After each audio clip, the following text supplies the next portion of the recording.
is. And just don't want you to be confused and caught off guard on that. A number of announcements made over the last 24 hours regarding the way that the administration is dealing with the situation in Minneapolis. Kristi Noem going to be taking a back seat to Tom Homan. We'll talk a bit about that. This isn't the primary reason, but it is just a bit humorous that the Obamas have tried to become relevant by coming out against the federal government enforcing our immigration laws and utilizing the situation in Minneapolis as a reason to do that. And Tom Homan is an individual that Barack Obama gave a medal to because he's so good at immigration reform during the Obama administration. See, a lot of, they don't ever mention this when Tom Homan gets brought on any of these networks and they rail on him and they portray him as heading up some sort of horrific Gestapo-like agency. They don't reference his resume as someone that was instrumental in immigration during the Obama administration and someone who had received an award. He was medaled by Barack Obama himself. This is something Caroline Leavitt pointed out yesterday during the White House press conference or the press briefing, and somewhat tongue-in-cheek, noting how Democrats should be very pleased with this move, given that, according to the great Barack Obama, there's really no one on this planet that deserves higher praise. Certainly no one that's received a medal that was put around his neck by any Democrat.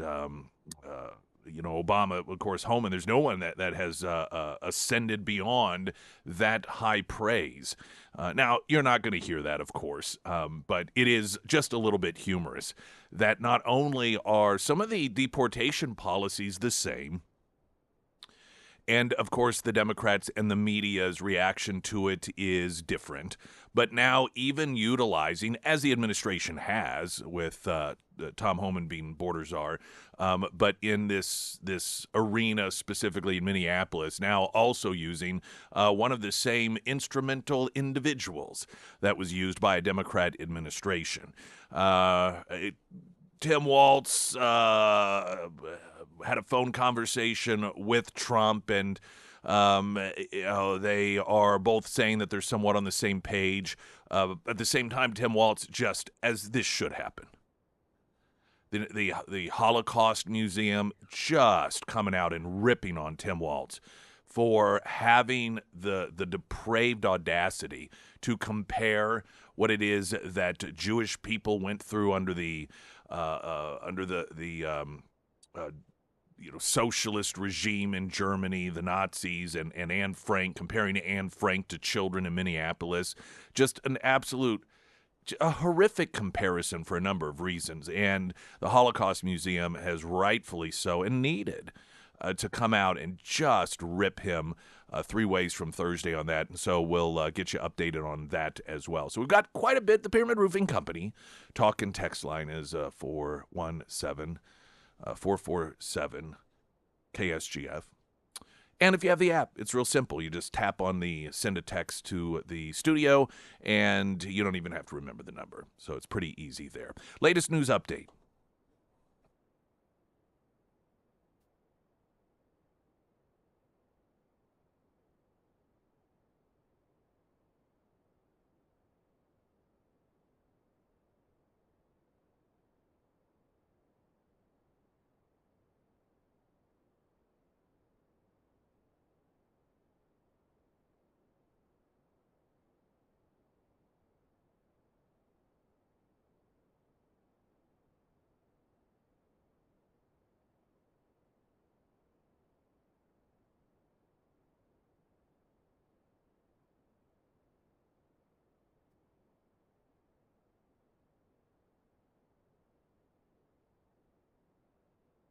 And the first alert forecast from Ozarks First meteorologist Tom Schmidt, sponsored by St. Clair of the Ozarks Home Improvements. Today we'll see mostly sunny skies with a high near 32 and wind chill values as low as 4. Tonight mostly clear with a low around 8. For your Wednesday, sunny with a high near 37, wind chill values as low as 8. And taking a look at Thursday, mostly cloudy skies with a high near 33.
That story that Mike Landis had regarding city utilities, and I think it was the first time that they actually utilized the access that some customers voluntarily gave for city utilities to adjust the thermostat of those individuals. And I know when, well, I think that this occurred. I don't know. I'm not a CU customer. But when I, years ago, had installed our smart thermostat, it seemed as if that was one of the questions if we wanted to give access. Like, the only reason that I chose no is because there was not a hell no option that was on there. And it is voluntary, and the idea is that if there's going to be peak usage, if there is perhaps any sort of concern of it being a strain on the system, if you allow the provider, in this case city utilities, to adjust your thermostat to accommodate for that, then they give you certain rebates and rewards. And I'm not sure to what degree, if it comes out ahead, if it doesn't come out ahead. And in this case, the text alert, and they tell ahead of time, hey, we're going to be doing this, and then people can opt out if they choose to, which apparently they say just under 20% was like, yeah, you know what, never mind, I think I don't want to do this after all. So about 80% plus rate of those who had signed up had their thermostats adjusted to a 2-degree drop in thermostat settings. And they said that that was going to save about a megawatt, which is equivalent to electricity for 200 homes. Now, 200 homes of what size and of what usage? And, I don't know the answer to that. And participants can opt out, again, as many of them did do. This is completely voluntary, and a lot of people see no problem with it. And what I see eventually becoming reality is that you won't have an option but to give access if you have any sort of smart device, which at some point I imagine there won't be many manufactured that aren't smart devices, and part of your agreement to turn on utilities is giving them access, and it'll be a slow evolution. It won't go from what it is today to complete and utter control. It will be just for monitoring purposes, so that they can get an idea of how to best maintain during periods of peak usage, and so they know, for those who do opt in and volunteer, how it is best to adjust them.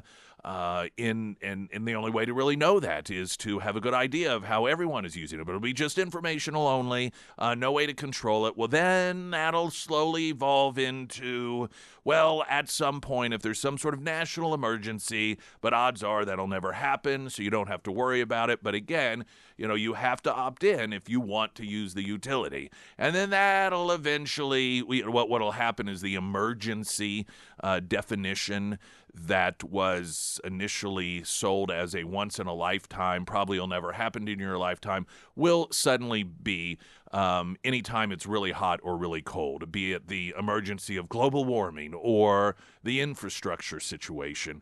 And at some point, I suspect that it'll just be full-blown control.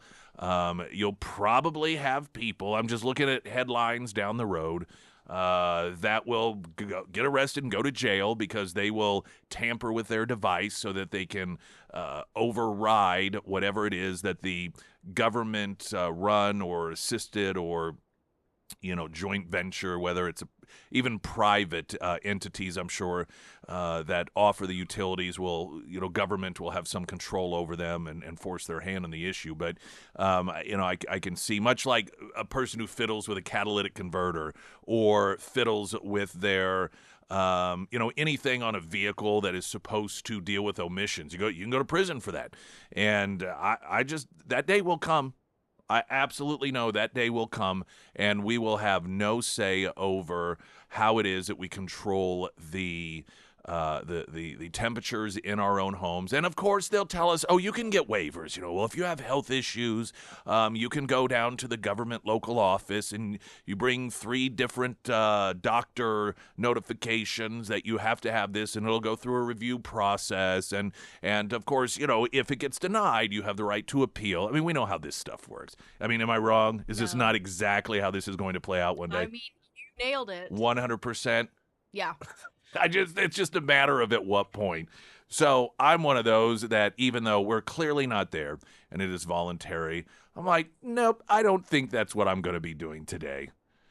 The other thing that I do wonder, and I'm sure that it does work to a degree the way that it is supposed to, and that is to save energy, is when you talk about the number of customers in which the thermostat drops.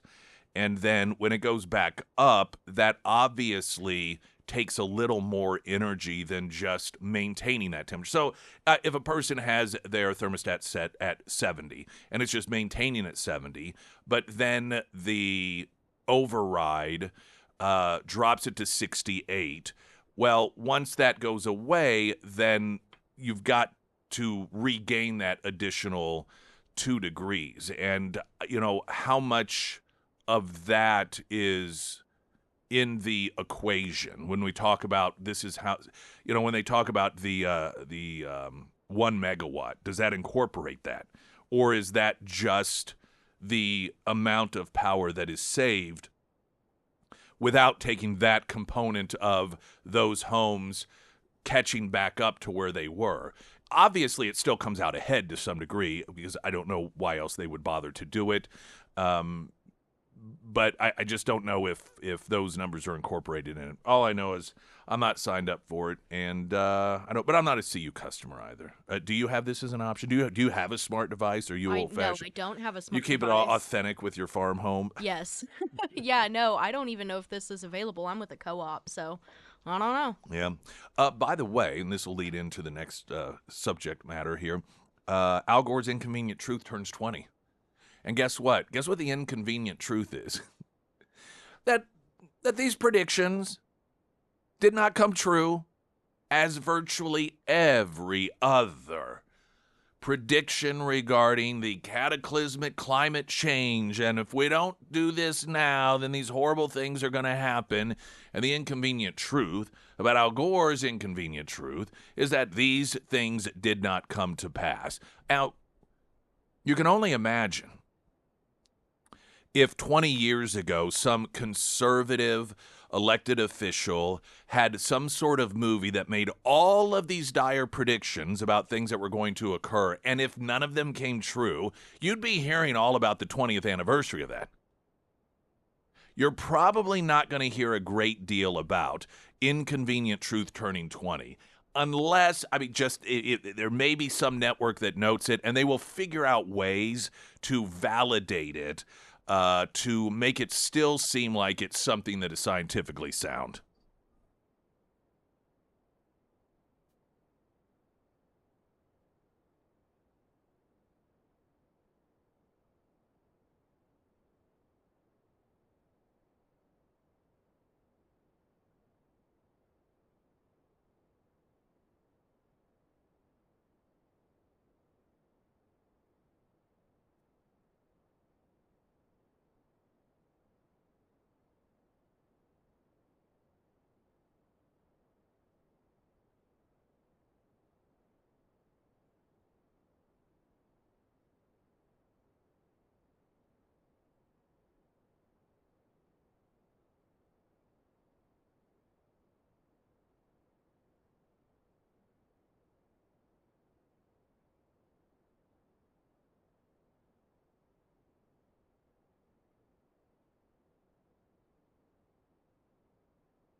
Pyramid Roofing Company talk and text line regarding the ability of, and best I know, it's only, I don't know of anywhere where this is compelled, but the story about CU activating the ability to access the thermostats of customers who gave permission to do so in a time of potential stress on the system due to inclement weather, and to lower or increase thermostats.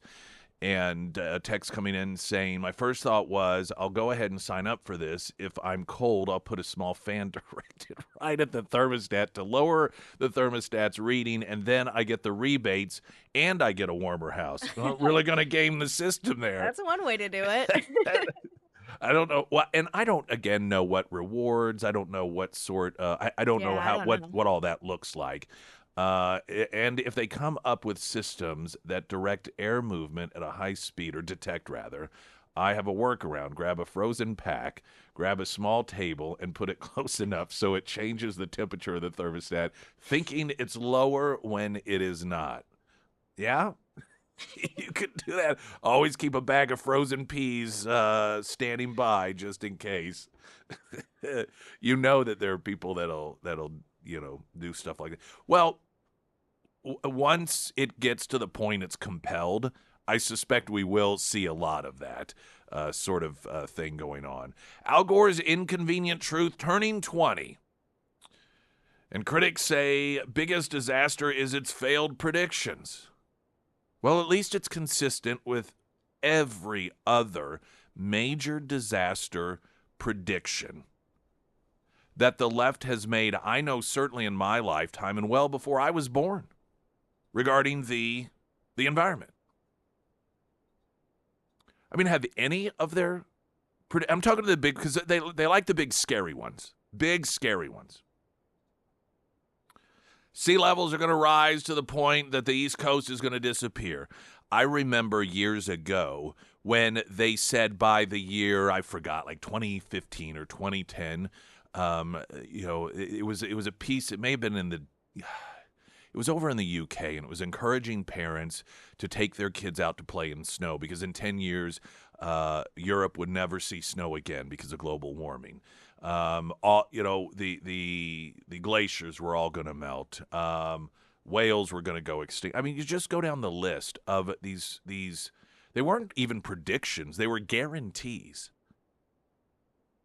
Yet none of them occur. Zero. Zip. None. At least you've got to give them something for consistency. So it was 20 years ago yesterday. Former Vice President Al Gore's documentary on global warming, An Inconvenient Truth, premiered at the Sundance Film Festival and received a standing ovation. Well, of course it did. These rich elites on the left, whether it's their most recent behavior regarding ICE in Minneapolis or global warming or a number of other virtue signaling causes that they love to really virtue signal him, but anything and everything they call on the peons to do, they never involve themselves, of course. They fly around in their jets, they do all of these things, creating the sort of pollution that they claim is going to destroy the planet while telling us, we need to turn our thermostats back or hang out our clothes on a dryer line instead of drying them. It's just this virtue standing up and applauding the inconvenient truth at the Sundance Film Festival.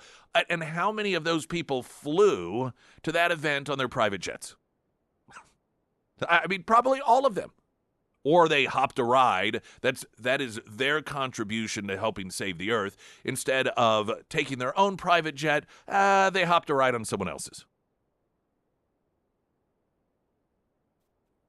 The documentary was released to theaters the following May, went on to gross $25 million worldwide, and, of course, it would be shown in classrooms. Shown in classrooms all across this country, as if it was somehow based in scientific fact. Now, we'll revisit some of these predictions coming up. I'll say this for Al Gore. Outside of, maybe, okay, so there could be a caveat to this. I was going to say outside of vice presidents who become president, I don't know that there's any former vice president that really truly capitalized off of their vice presidency to the financial degree that Al Gore did. Now, I was thinking maybe Joe Biden, but Joe Biden's real capitalizing was when he was actually vice president during the Obama years and selling access and just the whole litany of different ways that he brought income in from oligarchs and foreign countries and so forth.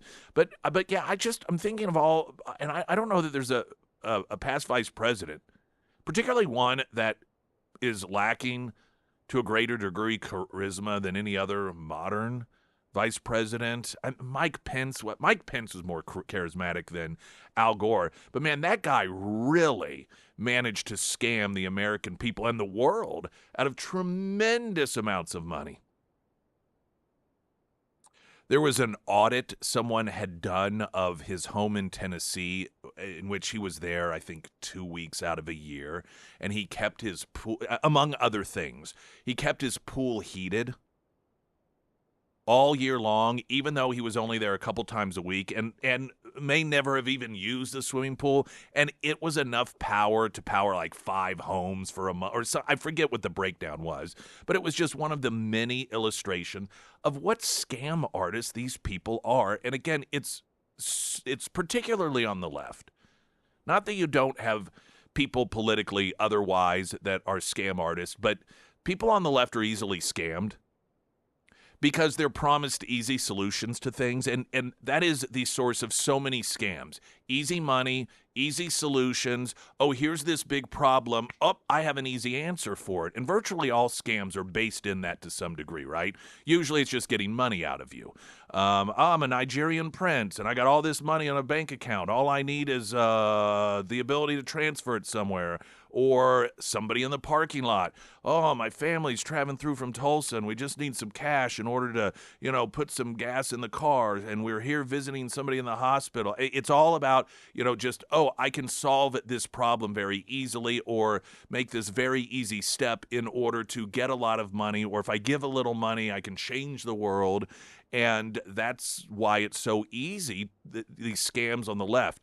Like the fires out in California, it turns out like that money is going to everything else under the sun. Had a story last week about, I think it was a shooting that was one of the blue states up on the East Coast that had taken place, and there was this massive fundraising for the family, and virtually all of the money went to Somali daycares instead, and that wasn't Minnesota, it was another state that happened, and it's just this, just throw money, easy, and so, Al Gore, and all these horrible, awful things are going to happen, but I have the easy solutions, come see my movie, clap, feel virtuous because you support it and share it and so forth, and it just makes scamming the left so easy.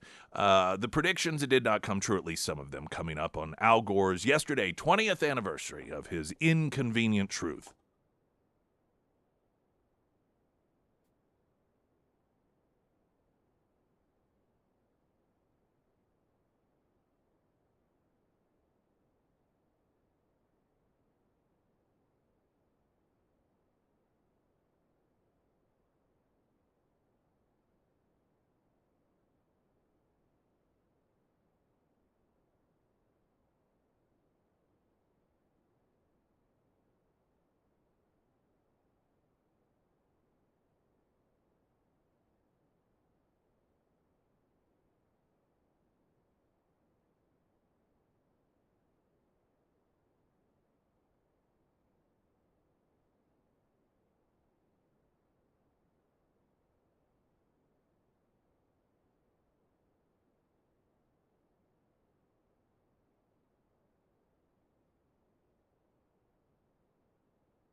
Springfield's Talk 1041, the first alert forecast from Ozarks First, meteorologist Tom Schmidt, sponsored by J&S Automotive.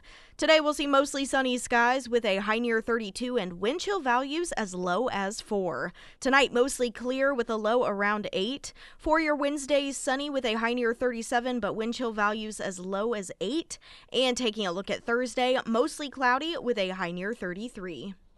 I've read this review before, but it's one of my favorites. There's a few that I really like, and it's because they show the unique extra mile that Emily Johnson goes for her clients. And Doug wrote, "We highly recommend Emily Johnson. On our own, we found a home we wanted to purchase, which is a slightly different scenario. Later, we realized what a small piece of the buying operation finding the right house is. The seller was very emotionally attached to the house we were trying to purchase. This person was having a hard time with the negotiation process related to the request after the home inspection. The seller's realtor was also struggling to encourage her client to make decisions timely. That is where Emily really stepped up. She not only helped us, but she also helped advise the other realtor on how to help her client. I'm not sure the sale would have ever been finalized without Emily's assistance. Now, that I can guarantee you is not anywhere close to the level of service that you're going to get as a standard when it comes to realtors. And not because it's not an insult or a dig. It's just Emily is so much far above and beyond what it is that most are capable of doing or willing to do when it comes to going that extra mile. Your home buying needs, your home selling needs. Emily Johnson, House Theory Realty. Al Gore's Inconvenient Truth yesterday, turning 20 years old, and the most inconvenient part of the whole thing is that none of these massive end-of-world predictions have come true. Pyramid Roofing Company talk and text line. Walter, welcome to the show. Good morning. People's memories are so short, but when Al Gore's Inconvenient Truth came out, there was a whole bunch of people that questioned things on it, logically, because it was mostly lies. We know that now. But one of the things was they talked to one of the movie's producers that was in charge of wildlife scenes, and they asked him why a polar bear had to be animated to drown. They had animation because polar bears don't drown. I know. Polar bears, an adult polar bear, can swim 50 miles in icy water. They have such a high fat content and are insulated so well that they cannot drown. And the producer was asked why they animated it. And he says, well, we didn't want to have to shoot or hold the bear's head underwater in order to drown it. Well, sure. Well, that's because they couldn't find it happening naturally. It's like Jesse Smollett having to fake being attacked by Trump supporters because the narrative they create conflicts with reality, and if these things are so prevalent, you really don't have to fake them. But there's a lot of that goes on. Well, and much of the reason that people, not just real scientists, but thinking people question much of what Al Gore was claiming was because it wasn't based in solid science, or the information provided wasn't in a larger context. Some of the predictions that were made in Inconvenient Truth was that Africa's Mount Kilimanjaro would have no more snow on it by 2016. That's 10 years ago. In 2020, 4 years after Al Gore claimed that there would be no snow on Mount Kilimanjaro, the Times reported that the snow on the 19,000-foot mountain remained. The documentary, however, had caused some to rush to climb the mountain before the snow disappeared. Instead, the tourists are surprised to find glaciers still clinging to it. Gore also predicted that the Glacier National Park would be, quote, the park formerly known as Glacier, after all of the ice melted away and the blazing hot temperatures that were to descend upon the human race. The claim made such a big mark that federal agencies began looking closely at glaciers. The U.S. Geological Survey predicted all of the glaciers in the park would be gone by 2020. Now, this is important because we've shifted from a former politician scam artist, to an institution that we're told is filled with experts. This is kind of where we get back into looking forward COVID territory, where, these are experts. Look at their titles. Look at the organization. Well, the U.S. Geological Survey, they say. So the U.S. Geological Survey, filled with experts. If you don't believe them, you're anti-science. Predicted all of the glaciers in the park would be gone by 2020. Going so far as to signs were placed throughout the park warning visitors of the impending end of glaciers. That's how true we were all told that it was, because the experts said so. Al Gore found them. And so official signs were put up telling people, hey, enjoy this now. By this date, these glaciers are going to be gone. Of course, never happened. Do you know what did disappear? Instead of the glaciers, by 2020, the signs. As it became very clear that this was untrue, quietly the signs get removed. But the experts don't.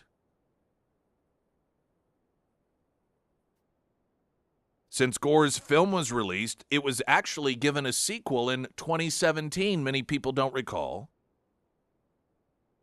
in which Gore continued to make false predictions. In 2009, Gore stated that the Arctic would be ice-free in the summer within 5 to 7 years. Of course, as of today, the Arctic still has ice in the summer.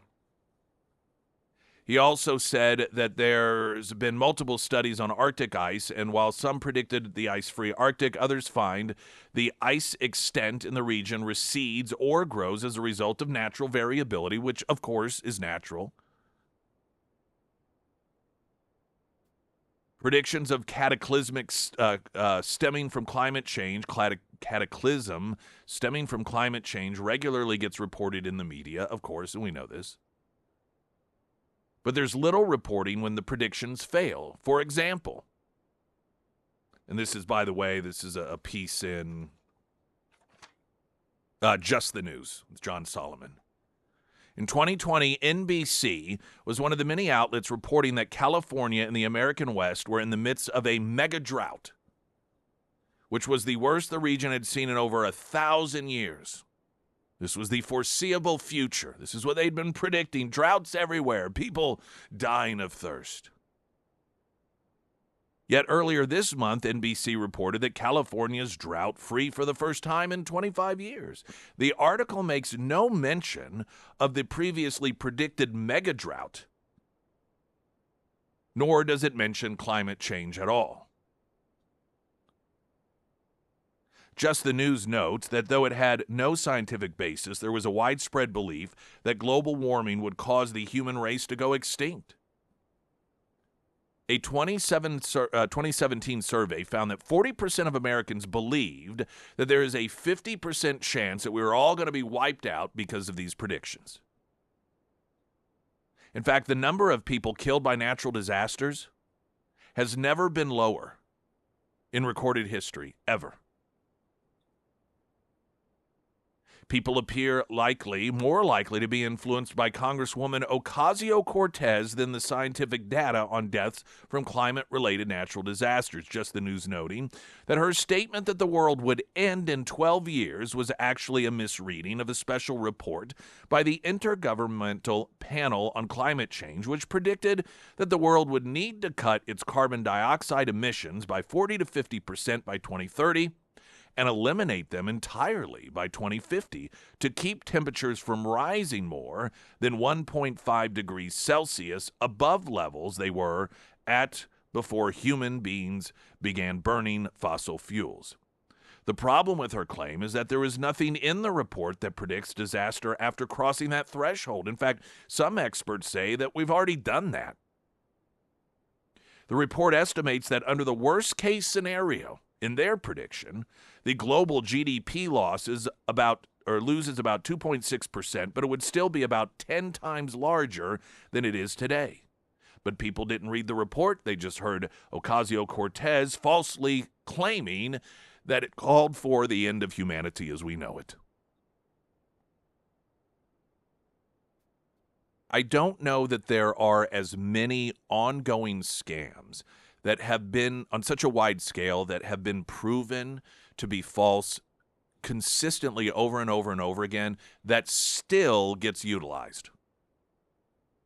And, you know, the Democrat Party and the media, of course, utilize this consistently.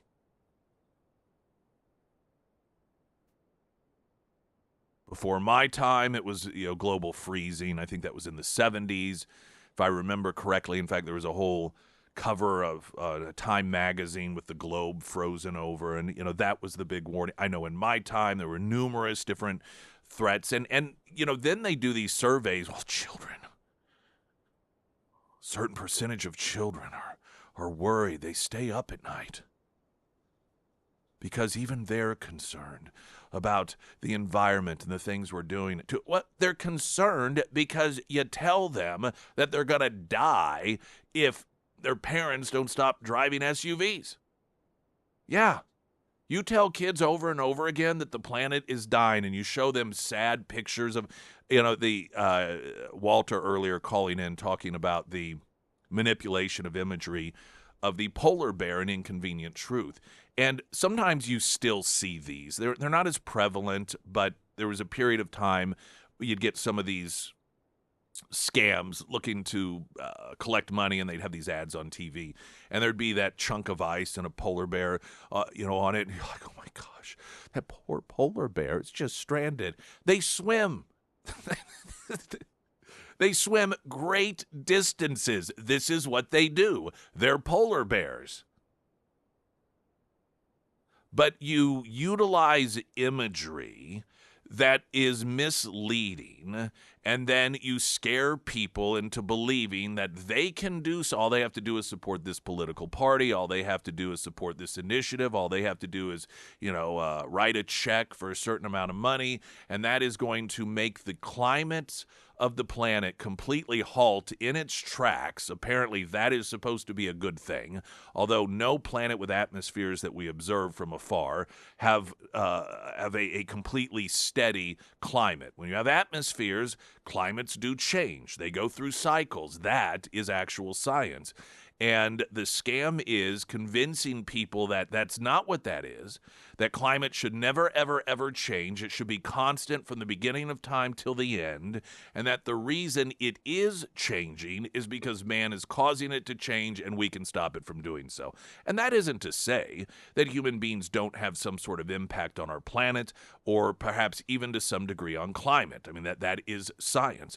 But it's not human beings alone. It's the Earth itself. It's every component within the atmosphere that has impact on itself. You can't stop climate from changing, going through cycles. This is an impossibility. And the irony of people on the left who love to tout themselves as being environmentalists want to actually stop, or this is their big scam, selling you on the idea that they can, quote, stop the environment from being the environment. 20-year anniversary, Inconvenient Truth.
Sarah Myers, everyone. Thank you. Wanted to read a review for my friends over at the Pyramid Roofing Company. Todd wrote, "We had a very large tree fall onto our roof and had catastrophic damage. After getting quotes from multiple companies, we decided to go forward with Pyramid Roofing. They went above and beyond helping us navigate some trouble with our insurance and did an awesome job fixing the damage to our roof and gutters. We would absolutely recommend them to our friends and family." And that is one thing about the Pyramid Roofing Company that you can always count on. They will always work with you through that insurance process without making you sign anything. And I love to mention that because not all roofing companies operate that way. But the Pyramid team, they get that, sometimes that part of the process, it can be confusing or stressful, and they want your roofing experience to be as stress-free as possible. So if it is time to have the Pyramid team out to your home, reach out to Josh today. They do free roof inspections. You can find all of their contact information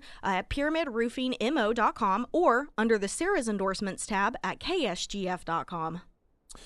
Pyramid Roofing Company talk and text line from Charlene. For sure, when I was a kid, it was that there was going to be another ice age. Acid rain would destroy the rainforest, and hairspray was blowing holes in the ozone. Now, were there any when you were a kid? Were they still fear-mongering in this capacity, or did they not? Because it's sort of, it's just always shifting. I mean, inconvenient. Well, it was the global warming for my generation. Mine, the thing I remember them really scaring us about, it was acid rain. And I know I've told this story before. I remember thinking about it as a kid and wondering, we had a minivan.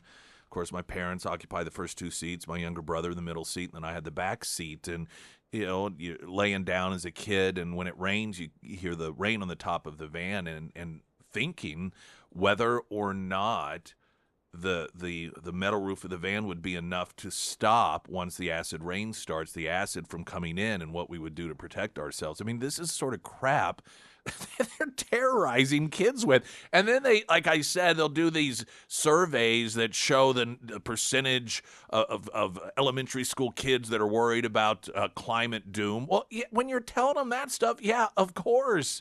Of course they are, because they believe adults. Yeah. But the problem is, when they do those surveys, they present them as if even children know. No, that's not what's happening there. You're scaring the living crap out of them. It's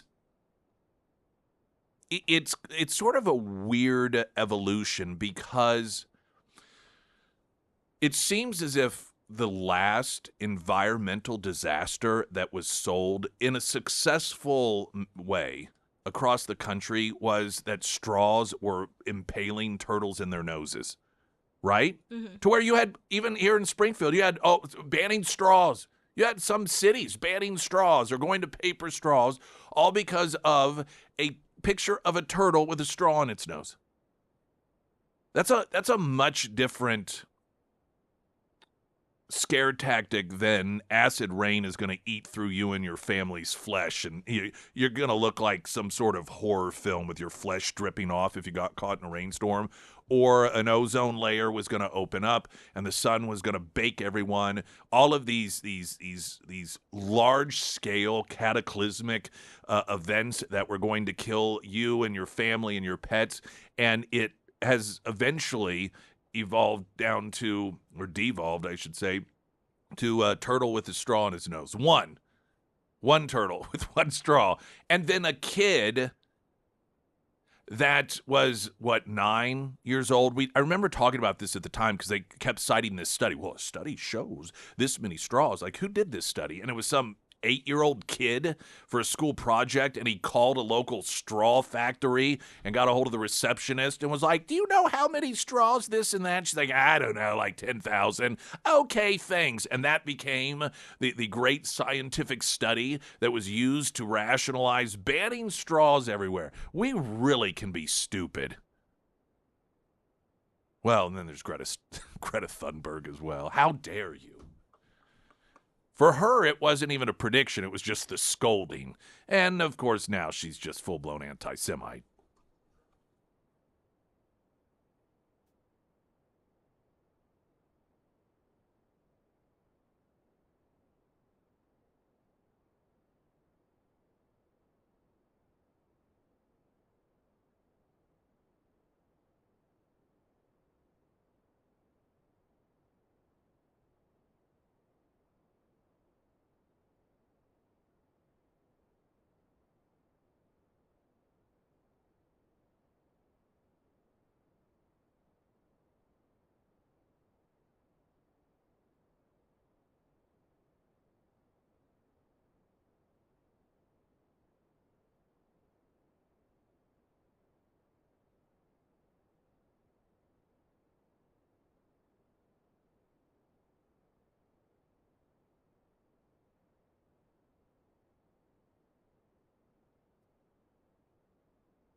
Pyramid Roofing Company talk and text line. I teach junior high science, and the number of textbooks, climate change sections, I can't even.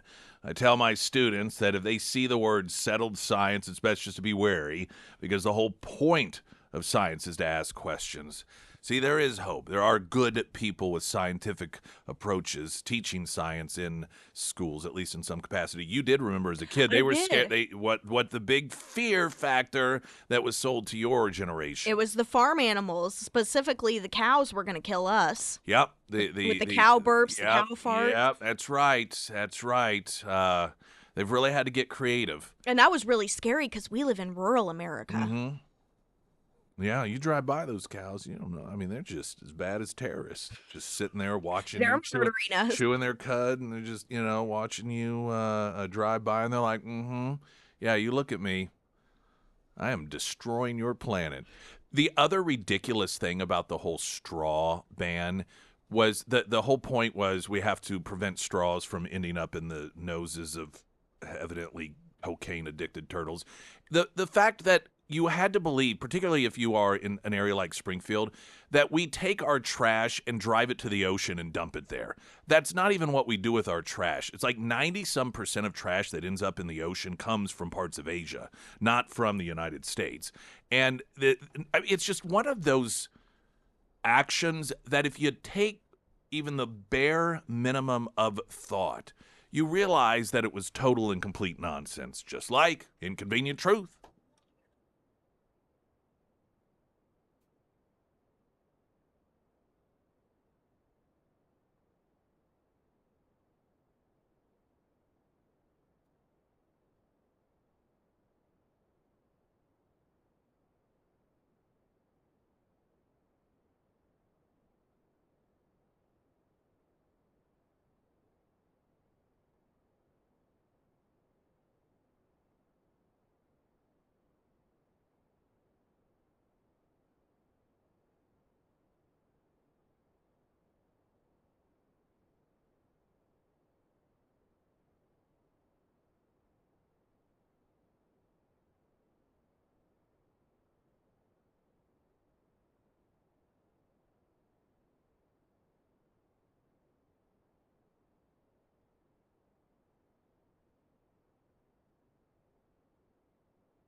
Hunter Hardscapes and Outdoor, with the snow will come melting off, and that's going to maybe be a drainage problem for some of you. Of course, it depends on how quickly it does drain off, but water is just as damaging in certain ways as fire is for a home.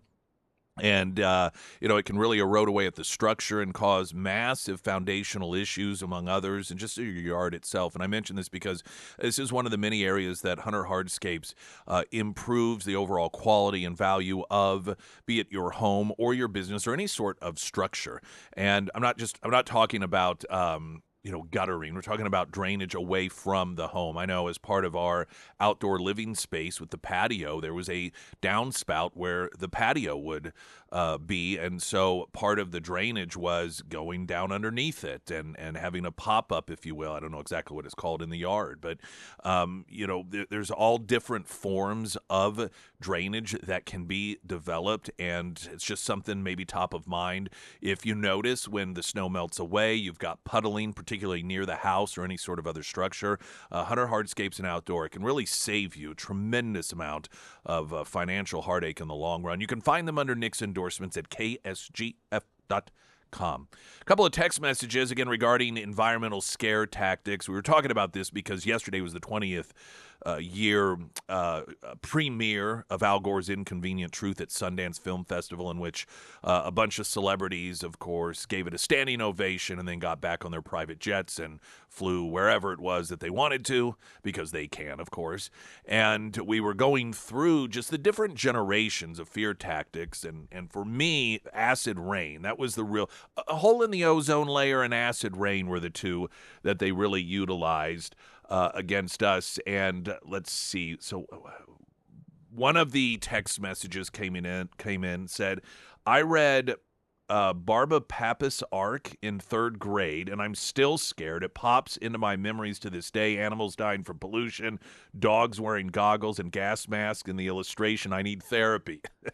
I'm not sure if that's the proper way to pronounce it. I wasn't familiar with it. I looked it up and saw that it was, yes, a children's book that played off of children's fears and instilled those fears in them for the propaganda purposes. Another saying, let's see. No, that's not the one I was looking for. There was one. Yes, this is my generation. In the 80s, we were scared of acid rain, whatever the heck that is. I remember in elementary school writing a song about it. Oh, boy. The indoctrination. It's a fascinating thing. All right, the latest on what has been going on in Minneapolis. We're not going to belabor it. I mean, it's just, this is one of those issues that is clearly very important and has tremendous implications.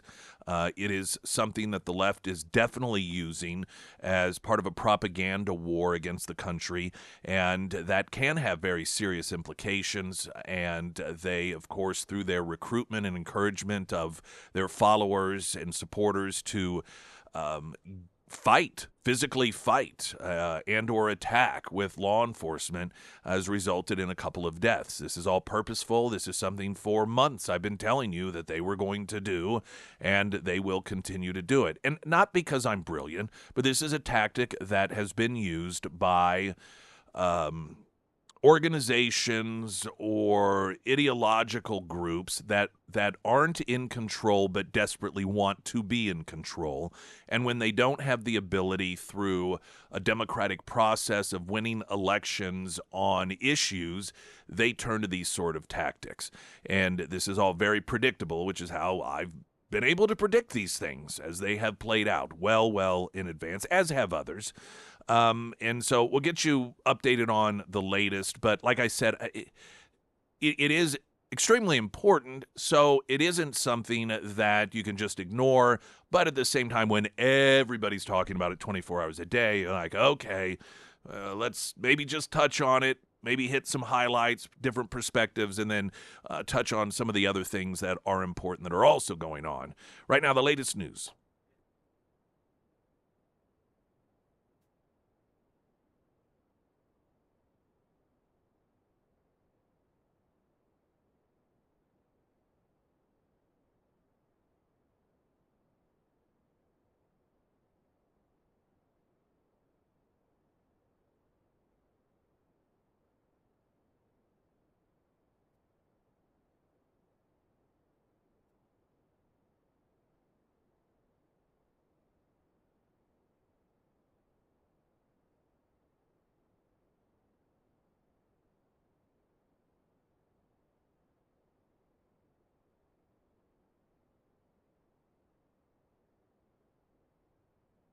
And the first alert forecast from Ozarks First meteorologist Tom Schmidt, sponsored by St. Clair of the Ozarks Home Improvements. Today we'll see mostly sunny skies with a high near 32, but wind chill values as low as 4. Tonight mostly clear with a low around 8. For your Wednesday, sunny with a high near 37 and wind chill values as low as 8. And taking a look at Thursday, mostly cloudy with a high near 33.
All right, we have started back up Lunch Bunch with our good friends at Godfather Pizza, specifically the Springfield location for the buffet, all-you-can-eat buffet and salad bar.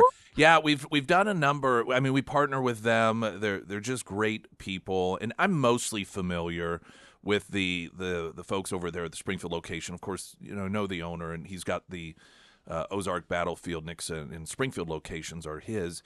And just what a great guy he is, and so accommodating. We've done a number of different giveaways and pizza parties, and then we've got currently still underway, if you work at a school and want a pizza party at your school, not for the kids, but in the teacher's lounge, you can register that way. And we thought, you know what? We're kind of in a hiatus with the Lunch Bunch right now, and we've always done the sort of sit down and you have a server come take care of you restaurants. We try to keep it fresh, change them up every so often. We thought, well, why not? Because a lot of people, they obviously Godfather's is a fantastic place, but the sort of contesting that we have done with them is pretty specific. And we thought, well, let's just do Lunch Bunch. So anybody, you don't have to be a teacher. You don't have to be this. You don't have to be that. You can just be anybody that's a listener. And then if you win, we'll contact you. And on a Wednesday, you and up to 5 people of your choosing will join Sarah and me at the Springfield location. They open at 11, but whatever lunch is easiest for you. And it'll be a little less, if you are on a tighter time schedule, it might be a bit easier for you than a sit-down restaurant that sometimes can take a little bit longer just because of the nature of it, whereas a buffet and salad bar, you're at your own discretion in terms of speed. So you can hang around and chat and spend as much time as we want, or if you're on a quick, pretty time frame that you got to stick with, then that will be accommodating as well. If you want to get registered, just go to ksgf.com and you'll find the rotating tiles. There will be one for, now, there's two. One is for the Teacher's Lounge Pizza Party, and then one is for the Lunch Bunch, which is the weekly with Sarah and me, and that's the one. If you want to register, just go ahead, and then we will contact you, most likely via text, just so you know. We'll identify ourselves, let you know you're the winner. Are you available this Wednesday? And then we'll get all the details sorted out. So we'd love for you to go ahead and make your way to ksgf.com and get signed up for that. Now, I don't know what it is. I haven't had time to read through it, but John Stamos has declared a statement regarding the shooting in Minneapolis. Thank goodness. John Stamos. I mean, why not? I have no idea what he said. I don't really care. You kind of get a sense he's a Hollywood guy, rich Hollywood guy. I shouldn't stereotype, but, This ends, it's a weird thing because I do think that oftentimes they feel as if they have to make a statement because their fans on the left demand it. I've tried to be somewhat understanding of these people that are these rich celebrities that you think, who cares? And I don't know, some of them it seems natural. Like the Billie Eilishes and these others that are always spouting off left-wing stuff. And so you think, well, that makes sense. This is who this person is. But then you get sort of these random celebrities, like a John Stamos. You're like, well, why the hell does he think anybody cares? But I can all but guarantee you he probably has an agent or a manager or somebody that's like, listen, you have to make a statement on this. Because if you don't, then people are going to come after you they won't say from the left, but that's obviously who they are. And I imagine, again, all of these celebrities have followers that are on the left, and they demand a statement. So then they feel compelled, all right, we got to put out a statement, because if I don't, I'm going to be accused of this. So I imagine that there is some of that in play, but it's such a weird, like, who cares? But what most of these people think. Now, one could say, who cares what I think as well, but that's kind of what this is. This is a place you come to hear thoughts on things that are going on. So, that's what this is. But these random people and news articles and so-and-so made a statement, you don't always have to.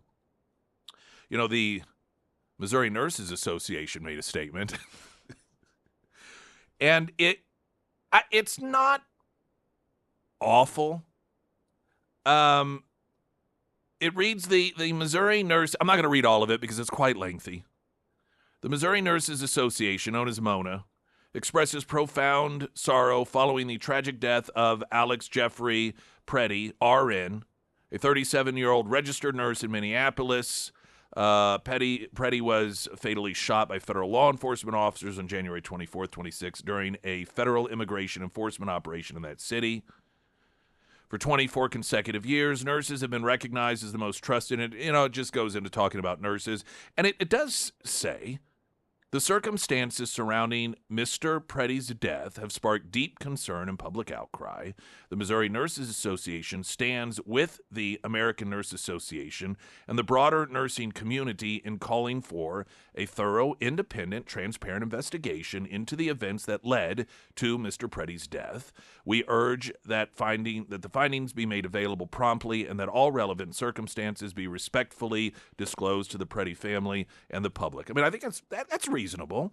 Quote, nurses deserve to feel safe both in the workplace and within the communities they serve, continued Arentz. This must be a spokesperson, Cindy, president of the association. This tragedy underscores the need for respectful engagement, de-escalation, wherever possible, and the protection of human life at all times. And while you could see that as being somewhat benign, the nurse, the part where she declares nurses deserve to feel safe both in the workplace and within the community they serve. Well, so do ICE agents. So does everybody. This wasn't. I'm not going to. You know. But this is the thing that I do find somewhat interesting. What does his being a nurse have to do with any of this? I can understand if you are making a statement. Let's say, for example, there were a number of, I don't know if they were nurses, but they worked in a hospital in New York, and there were law enforcement officials in there because of some drug dealer or child molester, and they were mistaken for ICE agents, and they were told by the hospital, if you need any care, you might as well go elsewhere. Now, that, to me, is a moment in which you have a medical organization that perhaps represents the people in that category make a statement, because they're doing that. That's in their job capacity. And we've seen a number of these instances in which Gateway Pundit, for example, a Florida nurse announces he'll refuse treatment to MAGA Republicans because it's his ethical oath. There was some medical professional, and she did lose her job. I think she was a nurse, that said she hopes that when J.D. Vance's wife has this fourth child, it's horrifically painful and awful. Well, she's talking about it from a medical perspective, and that I get. But this Preddy guy, he wasn't out there as a nurse. He wasn't. He went out there with a firearm and a couple of extra magazines, which that does kind of make you wonder. And so I just, it seems like an unnecessary thing. I mean, every time, if a doctor, well, there's a high-profile story now, and some doctor went and murdered his ex-wife and her current husband. Do doctors' associations feel the need to issue a statement regarding that? I mean, it wasn't anything he did in his capacity as a doctor. I guess, they can do whatever they want. Sometimes it just seems as if it's really not necessary. Do you really need to involve yourself in this when the guy wasn't acting in his capacity of which you represent him, but instead was completely out on his own, doing his own thing as a private citizen? I know if there's a talk show host that, I don't know, goes out and murders his family, I don't really feel compelled on his behalf to make any sort of statement. I just, it's just me. Everyone's different. All right. Department of Homeland Security Assistant Secretary Tricia McLaughlin has denied reports that Gregory Bovina was relieved from duty as the Border Patrol Chief and Operational Commander for Customs and Border Protection. This is part of the developing story that Trump has decided to kind of get Kristi Noem out of the driver's seat there in Minnesota and get Tom Homan up there. And within that was discussion about perhaps Gregory Bovina, who's the Border Patrol chief, also having his responsibilities altered, and apparently that at some point was being reported that he was being relieved from duty, and so this is where Department of Homeland Security is saying that's absolutely not true. McLaughlin posting on X, Chief Gregory Bovina was not or has not been relieved of his duties. As the press secretary stated from the White House podium, he is a key part of the president's team and a great American. The post comes after multiple reports surfaced that he had allegedly been sidelined days after a Border Patrol agent-involved shooting occurred, resulting in Alex Predit, 37, being left for dead. I thought I'd play some audio coming up. Caroline Leavitt yesterday during the press briefing referencing Tom Homan and his insertion by the president into apparently sort of taking the helm in Minnesota, and the fact that Democrats should be pleased by this because this is a guy that President Obama himself gave an award to because of his excellent work and judgment when it comes to dealing with illegal immigration and deportations.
All right, Caroline Levitt yesterday, and here she is talking about this announcement. Tom Homan is going to be put in the driver's seat, or has been put in the driver's seat, essentially in place of Kristi Noem up in Minneapolis. Many, many decades for his experience working in law enforcement. In fact, this is a Washington Post headline from 9 years ago, 2016. Meet the man the White House has honored for deporting illegal immigrants. And I would remind everyone in this room that it was former President Barack Hussein Obama who awarded a medal to Mr. Homan. So he's obviously very qualified. He has the full trust and faith of the president. He will continue to have these meetings in the hopes that ICE and local law enforcement can cooperate and work together to have successful immigration enforcement, as we've seen in almost every other state across the country. Now, that, of course, is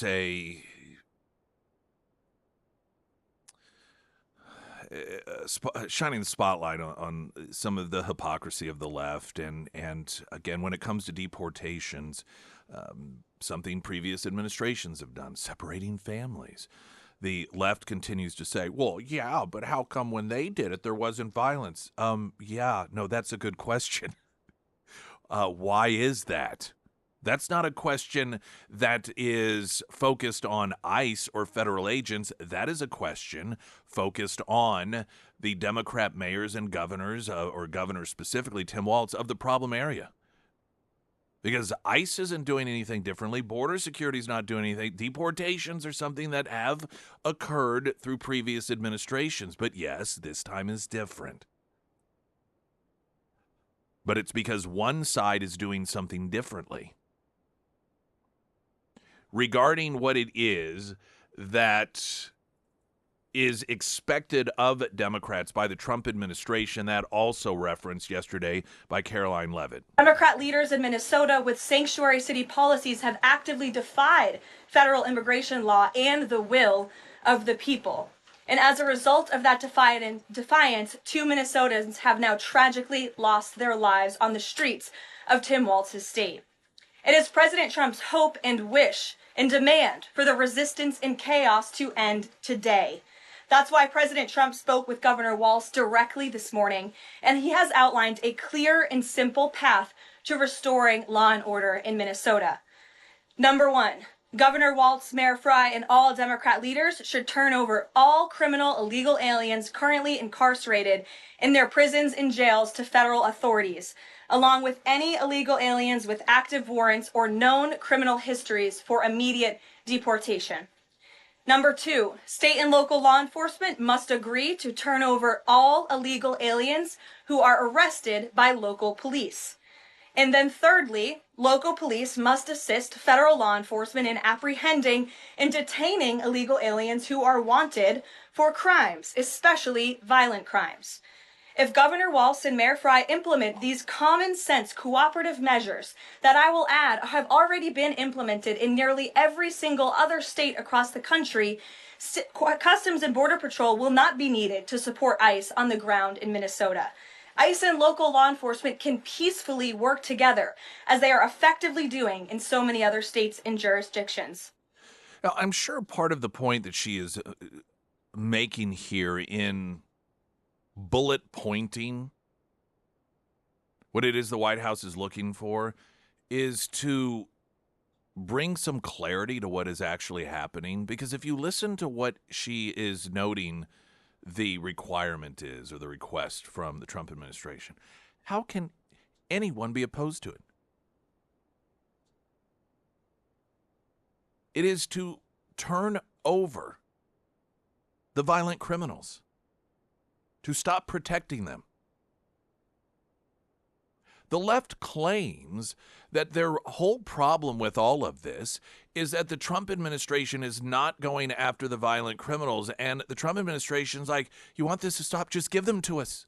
Stop protecting them. And if you happen to arrest somebody for rape,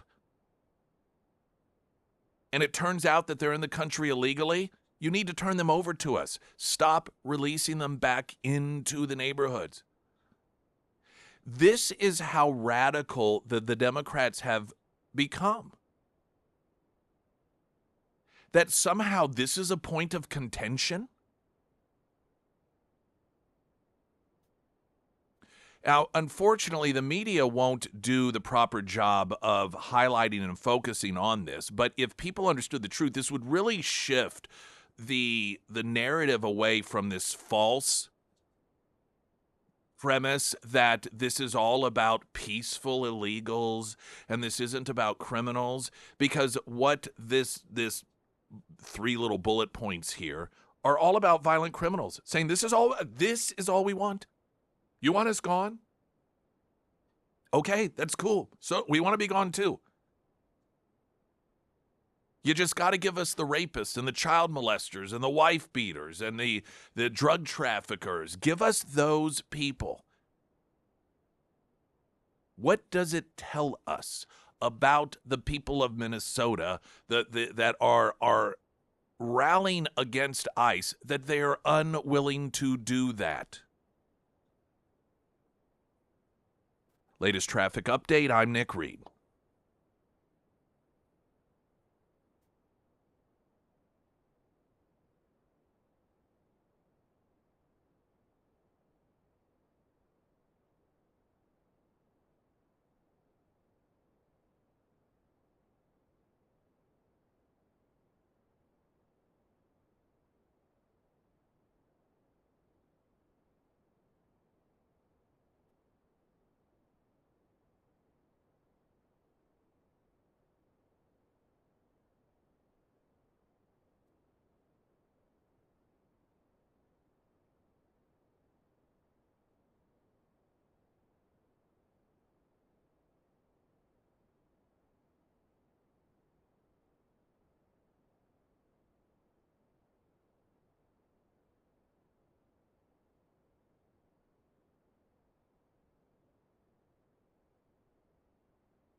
Springfield's Talk 104.1, the first alert forecast from Ozarks' first meteorologist Tom Schmidt, sponsored by J&S Automotive. Today we'll see mostly sunny skies with a high near 32 and wind chill values as low as 4. Tonight mostly clear with a low around 8. For your Wednesday, sunny with a high near 37 and wind chill values as low as 8. And taking a look at Thursday, mostly cloudy skies with a high near 33. One of the observations regarding what many believe is a smart move by Trump and putting Homan in charge of things up in Minneapolis is, one, it signals, oh, okay, something different is being done. The difference in approach that has been displayed by Noem versus Homan is one in which Noem is quick to automatically characterize publicly these individuals that have attacked law enforcement as being domestic terrorists, whereas Tom Homan is, when he gets asked this question, he's like, I don't know the answer to that. We have to do an investigation. While at the same time, no one can accuse Tom Homan of being soft on immigration reform or illegal immigration. And, you know, the complication perhaps with the labeling of these individuals as domestic terrorists is, well, what is a domestic terrorist? According to Democrats, every person, even the grandmas who never even went into the Capitol on January 6th are domestic terrorists. In fact, they're worse, according to many Democrats, including Joe Biden, than the terrorists on 9/11.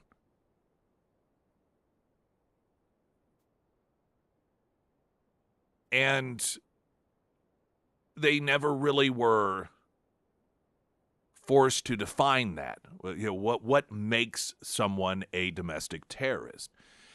And this term gets thrown around without ever, there's no real official definition as to what it means. It certainly has inflammatory elements to it, obviously. And you're used to this, the ease with which and the comfort with which Democrats will refer to conservatives as potential domestic terrorists, or Catholics as potential domestic terrorists, or Trump supporters as domestic terrorists.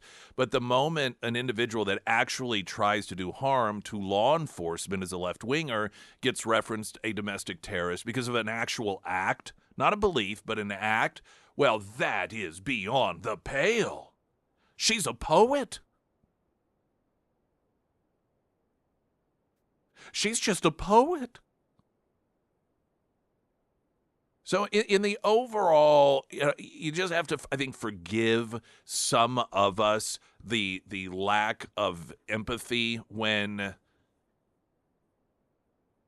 the left pitches a fit over a woman who deliberately drives into a federal agent as being a domestic terrorist when conservatives are called that all the time, as if it's nothing.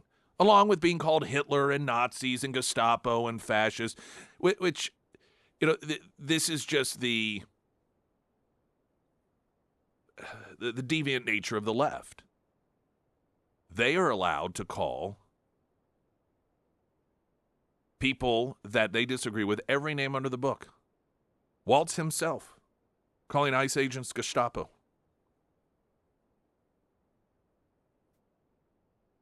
But a woman who deliberately runs her vehicle into an ICE agent, you can't call her a domestic terrorist. That is come on.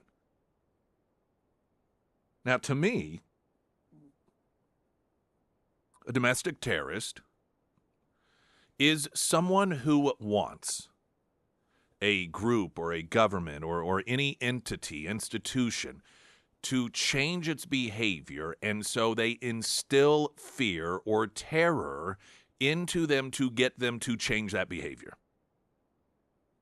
Instead of going through the democratic process of a republic, and you want things a certain way and they don't go your way, so you run for office, or you campaign for people who will vote the way you want them to vote, and then you lobby them, and then they pass laws, and going through that age-old democratic process of a good old-fashioned republic. They think, nope, that's not the route we're going to go anymore. We will instill fear in people. We will make people fear their safety. We will make people fear for their lives in order to get them to change their behavior. To me, I think that is what most people would recognize as a fairly reasonable description of terrorism. It may not be to the degree of violence that a 9/11 is, but the point is the same. Use the fear or use violence itself with the residual effects of the fear of violence in order to get people to comply with your way. Well, I think it's very clear. That's what all of these protesters or agitators or whatever you want to call them, or at least a significant portion of them, want to do. They openly say that's what they want to do. They want these people to fear for their lives. They want to create such damage and chaos that the Trump administration alters the way that it enforces our laws. It says that. You want us to stop, then you need to leave. By some definitions, that could definitely qualify as domestic terrorist. Now, in our minds, we also think of domestic terrorism as being something that generally requires an act of violence that kills people on a large scale. Timothy McVeigh, Oklahoma City, would be an example of it. So because of that, the term domestic terrorist is oftentimes viewed as perhaps having a greater death toll significance to it than what we're observing. But again, when it comes to the people on the left, they'll call anybody on the right that just because of what they think and believe.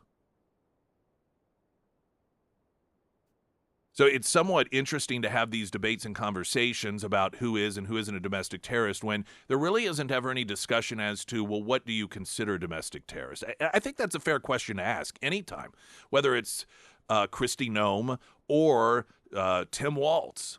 Okay, but what is your definition? What qualifies as a domestic terrorist or as a Nazi or Gestapo? Now, to that, we're going to get a traffic update. Tim Walz getting called out by the Holocaust Museum for having the audacity to compare what Jewish children in World War II went through under the socialist regime of Adolf Hitler to what it is that is happening in the United States of America today. That next, I'm Nick Reed.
Pyramid Roofing Company talk and text line. There's now a nurse online calling for poisoning ice, even if you're on, a date with one.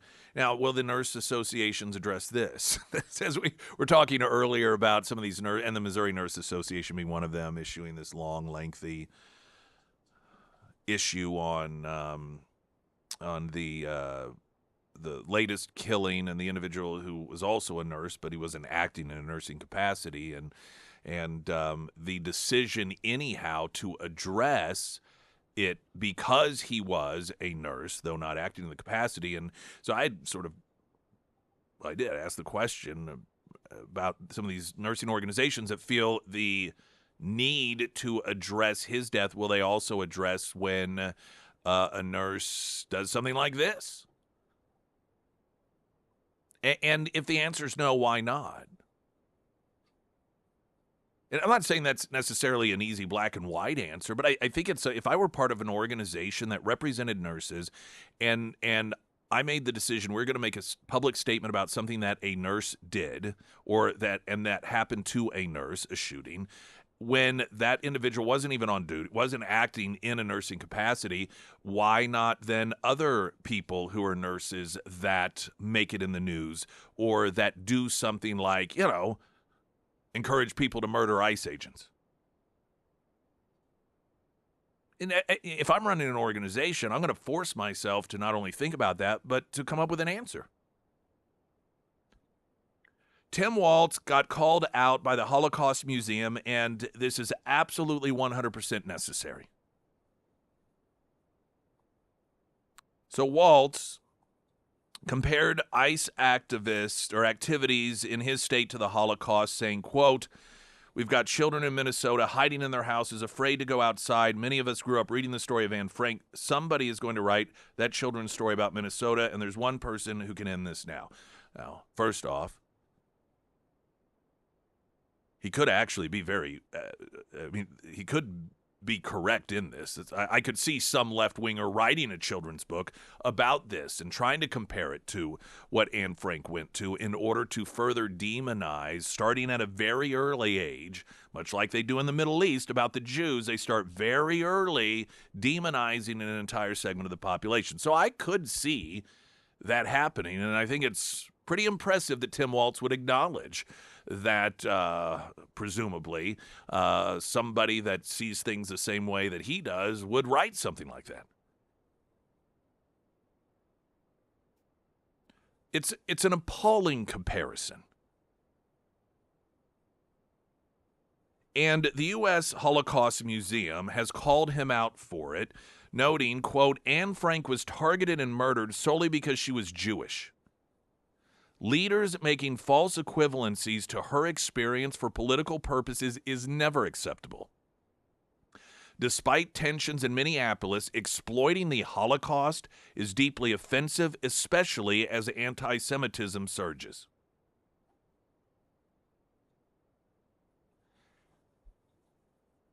There is another reason that people who recognize the realities of an event like the Holocaust need to push back against people like Tim Walz who are depraved enough to try to make this comparison. And not just this, but I believe that they should be speaking out anytime somebody refers to ICE agents as Nazis or Donald Trump as Hitler. And that's because it severely rewrites history.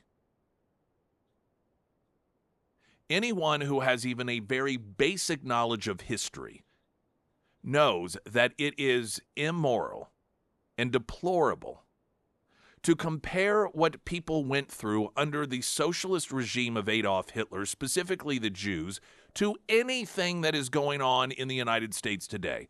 The closest you could possibly come is the way that Democrat activists treated Jewish students on campuses, and there have been some left-wing activists that have targeted Jews for killings or for other just physical beatings. And so that sort of thing is happening by left-wing activists. But in terms of a government, this is an administration that has had to threaten to withhold funding from universities in order to stop the promotion of anti-Semitism. We're talking about an administration run by someone whose popularity in Israel is consistently higher than it is in the United States, who used his clout to free, among others, Jewish hostages. He's got streets, there's a town named after Trump in Israel. But aside from how clearly pro-Israel and how there's never been a greater friend of the Jewish people in the White House in modern history than Donald Trump, aside from that factor, when you assimilate people, particularly young people, into believing what they are going through in the United States today is the exact same thing that Jewish children or the Anne Franks or anybody went through under the socialist regime of Adolf Hitler, it diminishes the extreme evil nature of that, because it makes people who go through these first world problems of today believe that what people who had their families separated into different boxcars and that watched their children shot in front of them and parents put into gas chambers, that somehow that's not any worse than what they're going through in Minneapolis. Every single time a person calls, like Tim Walz, the ICE agents, Gestapos, or Donald Trump is referred to as Hitler, or his supporters as Nazis, they diminish the evils of those actual people. They diminish the understanding. Now, they may say that's not what we're doing, but if you are someone who listens to their rhetoric and you believe what they're saying, then somebody who goes through, I don't care, worst case scenario in Minneapolis, or let's say even an observer sees a family, here's a rapist, convicted rapist, and he gets captured by ICE for purpose of deportation. For them to believe that what he's going through is just as bad as what Jewish people went through in Germany, and you create generations of people that think so little of those atrocities that they believe that's the same thing that's happening here, that is bad for humanity. And that's why these different institutions, Holocaust Museum and again, they really have publicly and vocally rebuked Tim Walz for trying to, utilize the Holocaust for political purposes and exploit it. But they need to make sure that human beings understand how horrific making those comparisons are, so that we as a people and the children and their children's children and beyond there in history don't lose recognition of how serious those crimes against humanity really were.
Little Billie Eilish there, yes.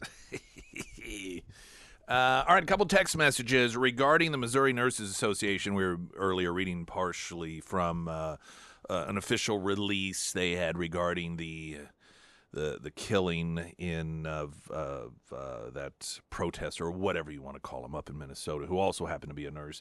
Mona is left-leaning political group. As an RN, I don't like them, but I've got to pay them dues, for licensing fee purposes. And this is something a lot of people don't understand. We learned this from Dr. John Lilly. A lot of these medical associations aren't actually medical associations. They are left-wing activists that form these groups utilizing their titles in the medical community as a form of validation. And unfortunately, it's very powerful and it is very effective. All right, we got another hour, third hour coming up straight ahead. News in 60 seconds. I'm Nick Reed.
Springfield's Talk 104.1. Welcome. My name is Nick Ree. Now, it's just Tuesday, but a reminder. Oh, it's Heroes Breakfast Friday.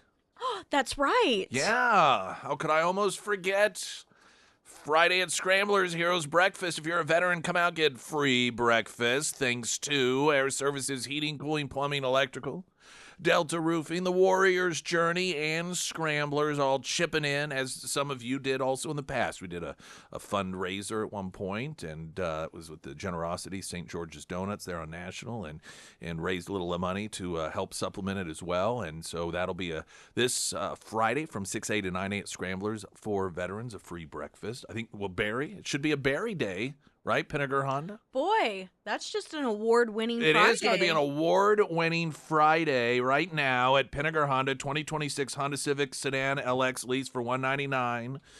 They got the 26 Honda CR-V LX all-wheel drive as low as $389 a month. That's for purchase. And then the 26 Ridgeline, looking for the pickup truck, 3.99% APR or a $1,500 sales credit. And the Certified Dream Deal sales event happening now, with rates as low as 1.49% for select certified pre-owned vehicles. And if you're looking maybe for a 25, not quite ready for 26, Honda Pilot, 2.49% APR available, or again, $1,500 sales credit. So there's all sorts of incredible things going on, and I'm sure Barry, our good friend, the Baronator from Pinnaker Honda, will fill us in on any additional exciting things going on there. Great people, the Pinnaker family. Pinnaker Honda, South Campbell, just south of Walnut Lawn. This Melania Trump film comes out. Oh yeah, soon. It's the 30th, I want to say, this Friday. Maybe it's in theaters. Is this right? So. Is it going to be in all? I haven't checked locally. It's very interesting for a film about any first lady to come out in theaters. I don't know. Now I could have seen it about Michelle Obama because Hollywood and their desire to really pump up people that they idolize. But Melania Trump clearly isn't somebody that, despite the fact that she's a legal immigrant is the problem, as opposed to an illegal immigrant. But you'd think that they would just really be holding her up. But of course, that's not the case. So It looks like on Friday, College Station is going to have it playing. Okay, downtown. And then also B&B Theaters in Ozark. Yeah. Yeah. Okay. All right. And that seems to be the only two, because I just looked up showtimes near me for it. Well, I'm sure we'll hear how horrible it is. Probably. I mean, oh yes, it's just I already know it's going to be the worst film ever.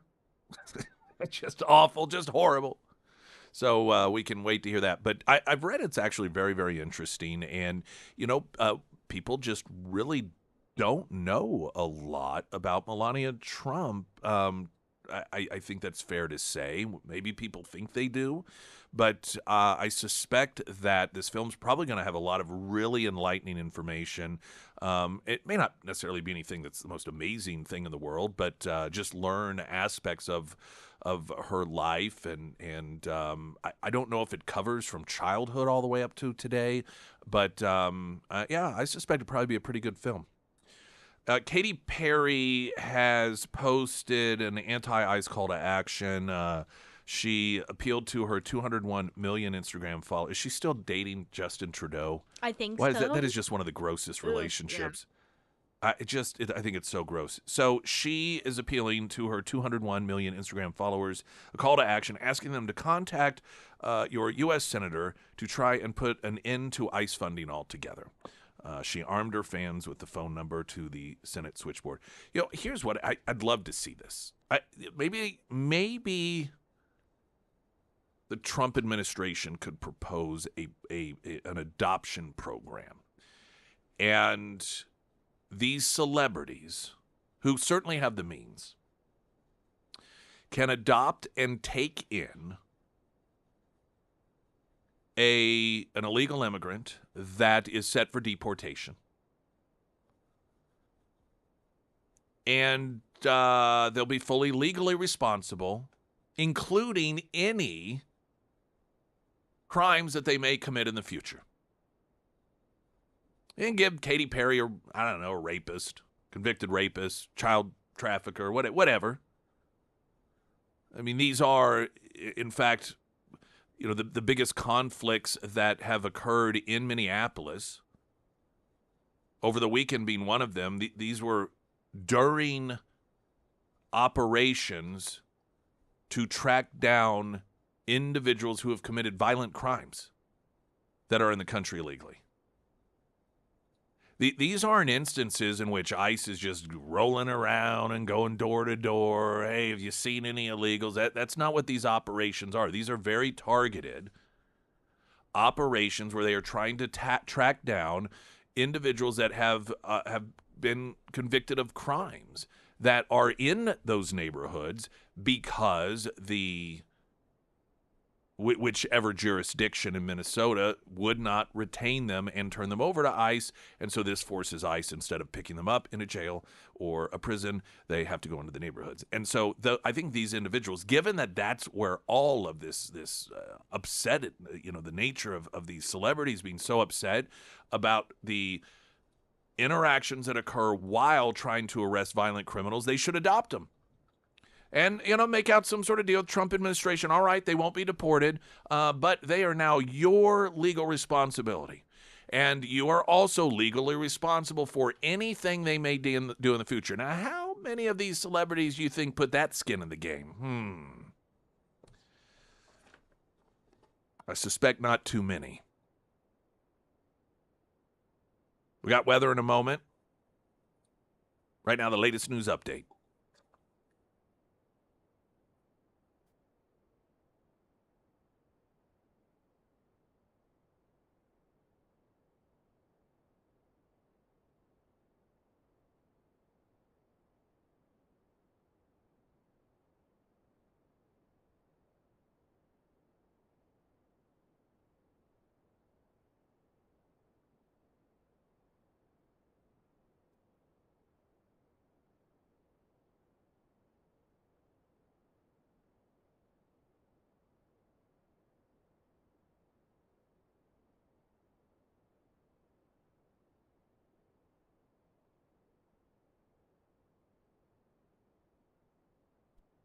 And the first alert forecast from Ozarks First meteorologist Tom Schmidt, sponsored by St. Clair of the Ozarks Home Improvements. Today we'll see mostly sunny skies with a high near 32 and wind chill values as low as 4. Tonight mostly clear with a low around 8. For your Wednesday, sunny skies with a high near 37 and wind chill values as low as 8. And taking a look at Thursday, mostly cloudy with a high near 33.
Finally, specifically of all places, Chicago, a teacher has been placed on leave regarding a posting made on social media regarding ICE. Can you believe really? that? Well, it was in favor of ICE. So see that you have to want them dead. You have to call for their children to be murdered. You have to call them, Nazis and everything else. That's perfectly fine. See, that's when you have these schools touting, hey, freedom of speech, we respect it now. But the problem was here, this teacher posted on social media, "Go ICE." Chicago area teacher on administrative leave and facing calls to lose his job over a Facebook post last week offering support for immigration and custom enforcement. "Go ICE," the teacher at West Chicago's Gary Elementary School posted on Facebook last week. Shortly after the post was made, activists in the predominantly Hispanic community quickly began sharing the post, calling for action to be taken against the teacher. One social media post read, "Imagine working as a teacher in an elementary school in West Chicago where the Latino community is highly populated and promoting ICE. Sick AF." Another commentator articulately called the teacher a blanking piece of blank. Activists began circulating a flyer online with a change.org petition. Listen, we talked about this before, and the hypocrisy of the left. And any time you've got any sort of posting that is, supporting something on the left, no matter how atrocious it is, we hear about the respect for freedom of speech and how it is that we may not necessarily agree with the cause, but golly gee whiz, particularly in public education, there's nothing more important than demonstrating through example the use of our voice and our civic duty to speak out on the things that we support and we're against. Well, until someone falls out of line. The culture of our public school systems in this country is a culture of indoctrination. It is a culture of groupthink. It is a culture of goose-stepping. It is a culture of we will set the culture of what is good versus evil. That is all that matters. Don't question it. And if you dare get out of line, you will be punished for it. And they display this on a daily basis. There was a story that went viral. Destiny Jackson, a 32-year-old mother of 6 from Minneapolis, along with her family, innocent bystanders when ICE agents deployed tear gas under their car. The Jackson family was reportedly driving home from their son's basketball game when they got caught between law enforcement and protesters. CNN immediately had the mother on as a guest to detail how her 6-month-old infant was gasping for air and needed CPR. She told the CNN audience that she had to wash tear gas out of her other children's eyes. The story gained widespread sympathy. The family labeled themselves ICE victims in a GoFundMe campaign that, at the time, raised over $176,000. Cha-ching. But with most narratives propped up by the left-wing media, apply the slightest bit of scrutiny and the house of cards collapses. Daily Caller decided to go just beyond the surface and find out what actually was going on here. The emotionally charged portrayal of the family as helpless victims began to unravel as inconsistencies in the mother's story that she played a more active role in the protests than she initially admitted. One of the core pillars of Jackson's initial story was that her family was unwittingly caught in the middle of the protest, and even Minnesota Attorney General Keith Ellison echoed her claims in a statement to CNN. She said her family pulled over because a road was blocked. They were supposedly trapped by escalating chaos and couldn't drive away before the tear gas hit. She would eventually admit that, her husband did leave the vehicle, but said only to assess the situation. She also said she left only to go find her mother, who was attending the protest. New video footage, first reported by Crime Watch Minneapolis, shows that, in fact, Jackson and her husband, without their children, lingering at or near the protest site for at least 45 minutes. I guess while the kids were left in the car, including the 6-month-old. Jackson, for her part, is heard engaging with protesters from the live stream saying, quote, "We're going to kill these mother effers." That, regarding ICE agents in response to a question about whether protesters had any weapons or guns. Jackson later claimed that her comments were, sarcastic, and that she believed that shooting and killing people is unacceptable. CNN, which initially propped Jackson up as a victim of ICE's brutality, said that it cannot independently verify her claims that the vehicle was physically trapped when the protest heated up, but why let that stop them from putting her on air to claim it? If you have vulnerable children, several reportedly have severe asthma, she said. Why are you staying almost an hour at an anti-ICE protest, especially knowing how violent and chaotic they typically end up being? Additionally, why are you threatening to kill ICE agents on a live stream? The narrative that Jackson and her husband were passive and blameless only holds up if you have the deduction reasoning skills of a koala, or, of course, if you are part of the big lie, if you're part of the propaganda machine. All of these people, do you notice, they're all just innocent individuals. Just accidentally caught up in a protest, just driving home from a poetry reading, dropping a child off from school, picking a child up from basketball practice, going to a doctor's appointment.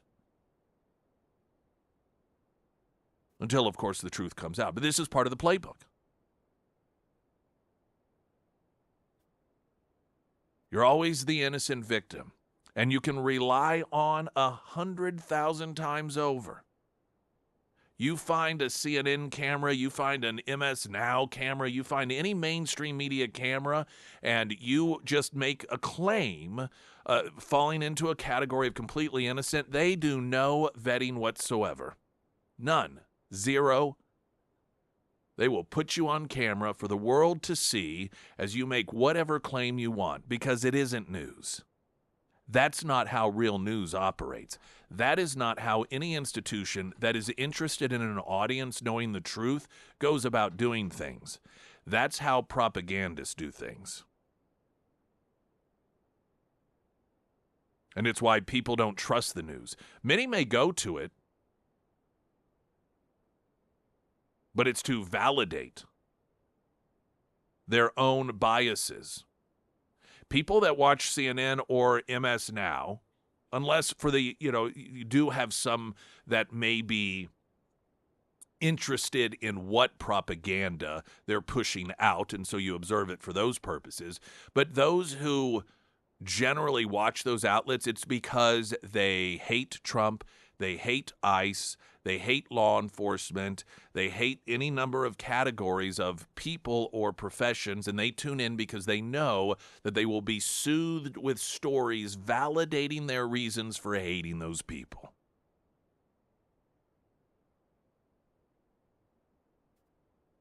Outlets like CNN and MS Now are nothing but a toxic therapy session for the insane. Springfield's Talk 1041. I'm Nick Reed.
You got home loan needs, you got questions, refinancing. What about reverse mortgages? You don't have to actually have your entire home paid off in order to take advantage of reverse mortgage. And it's also not a situation in which you do reverse mortgage and, everything's all done and settled and I've used up my, quote, credit or whatever, and they're going to kick me out of my house. I'm not an expert when it comes to reverse mortgages, but one of the things I've learned from the Carrickers is that it is a completely legitimate and oftentimes extremely advantageous scenario for some homeowners to enter into. Now, I don't know whether that's you and the Carrickers and their team. They may not specifically know whether that's for you, but they can tell you the upsides, the downsides. They can tell you for whom it is that it appears to be advantageous, and then you can decide based off of that information if it's a right fit for you. And the same thing with refinancing and just even mortgages, the availability of them and the days of having the 20% down and these sort of for a lot of people, obstacles that they have in their minds that prevent them from purchasing a home and getting out of the rent cycle. A lot of that stuff is not applicable today. Visit with them, talk with them. That's why they're there, to help you through it, help you know all of the availabilities and whether it is right for you. iwantagreathomeloan.com. National Review has a piece about the Second Amendment role reversal. And it is regarding much of the quotes and conversations about the fact that the individual in Minneapolis that was recently shot, Alex Preddy, had a firearm.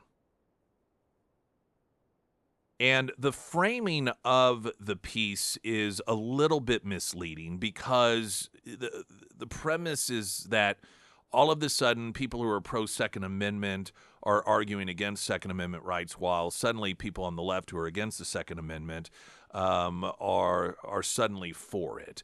And that's not really an accurate portrayal of what actually is occurring. But there were some very interesting points that were made in it. And I want to share with you parts of it and then note the distinction between not elected officials or talking heads or politicians, but average citizens that are supporters of the Second Amendment and their perspective on this versus anti-Second Amendment citizens and their perspective on it. And there's a very clear difference in response that I think is very telling and probably won't be surprising to a lot of you. That coming up, Springfield's Talk 1041. I'm Nick Reed.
Springfield's Talk 1041, the first alert forecast from Ozarks First meteorologist Tom Schmidt, sponsored by J&S Automotive.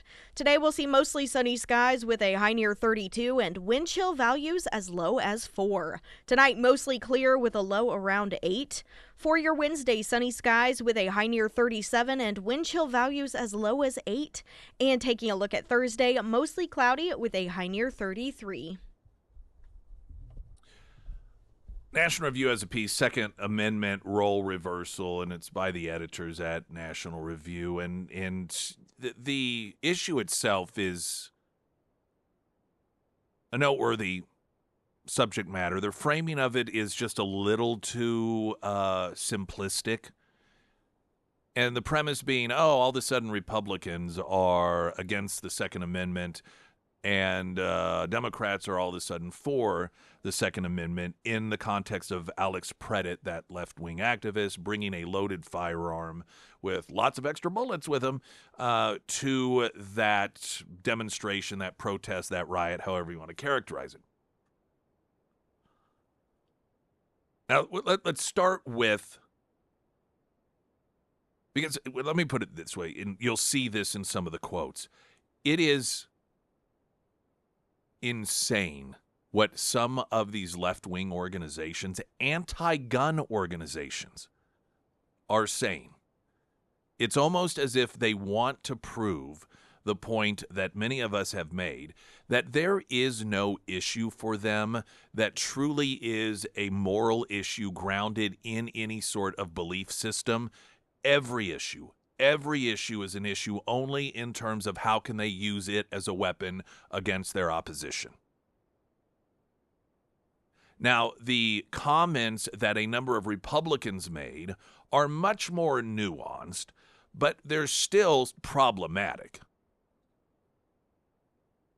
And in National Review, they note that FBI Director Kash Patel proposed that, quote, you cannot bring a firearm loaded with multiple magazines to any sort of protest that you want. Now, again, some may see it as nitpicking, but technically, depending on the venue, the event itself, there could be some protests that are in gun-free zones, for example. And so technically his declaration that you can't bring them to any protest you want, I think that he's probably technically accurate in that, though this is a particular scenario where it doesn't seem applicable. There wasn't an illegal component to the carrying of a firearm by Alex Predit. So it's not really relevant. Scott Bessent writes, National Review, complained that Predit had brought, quote, a 9mm semi-automatic weapon with 2 cartridges to what was supposed to be a peaceful protest. Well, yeah, that's true as well. That in and of itself isn't anti-Second Amendment. And Bill Esseley, the first assistant U.S. attorney for the Central District of California, suggested that, quote, if you approach law enforcement with a gun, there's a high likelihood that they will be legally justified in shooting you. Now, I don't know if it's a high likelihood. There is definitely the possibility, depending on how you approach them. So the statements that are being used by National Review, I'd say are murky at best if you're trying to claim that it is suddenly people on the right that are being anti-Second Amendment. Because here's the thing, and this is where anti-gun people, they don't understand. Because they don't care to understand. Pro-Second Amendment folks. In the minds of people on the left, gun owners are reckless people who have no interest in safety,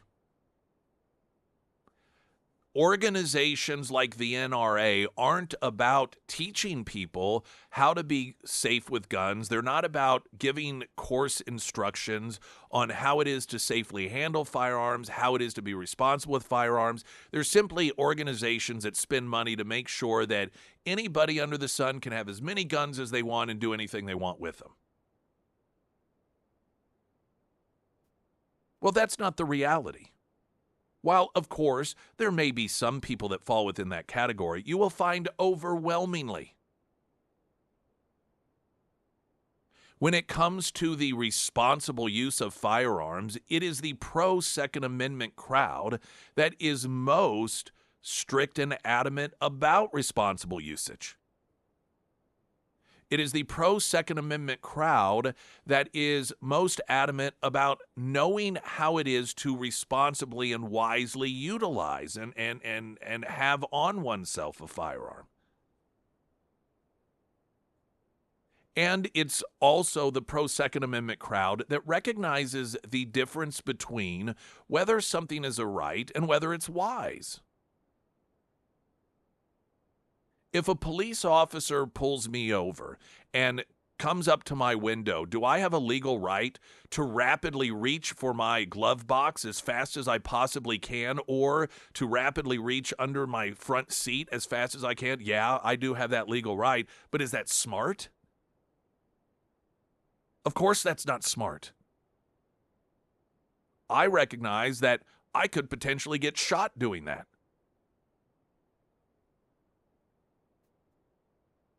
And the people on the left don't recognize, and you can see this in the conversation, especially when you have pro-Second Amendment people that are noting, yeah, that probably wasn't the best place for a person to take a firearm. Well, look at that person. They're a hypocrite. I thought you were Second Amendment. Second Amendment doesn't mean you're stupid. Second Amendment, and I'm not saying that a person is stupid if they think that it's fair game to take a firearm to that event. I'm saying that it's not black and white. It isn't a scenario where Second Amendment supporters say that just because you can, that means it's the smartest thing and there will be no unintended consequences that come along with it. Most people that own and are trained in the usage of firearms are pretty intelligent and thoughtful about their surroundings and how it is to safely, because here's the point for most pro-Second Amendment people that the left doesn't understand. It's about safety. It's about personal safety and protecting oneself.